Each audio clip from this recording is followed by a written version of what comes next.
Step 1. Look at the whole problem with me.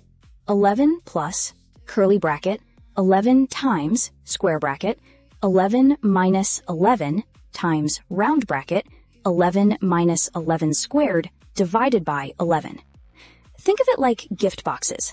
Curly is the big box, square is medium, round is small. We always open the smallest box inside first. That's right here, the round bracket. Step 2.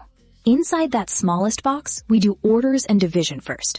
11 squared means 11 times 11, which is 121. 121 divided by 11 is 11. So the round bracket, 11 minus 11 squared divided by 11, becomes 11 minus 11. That's 0.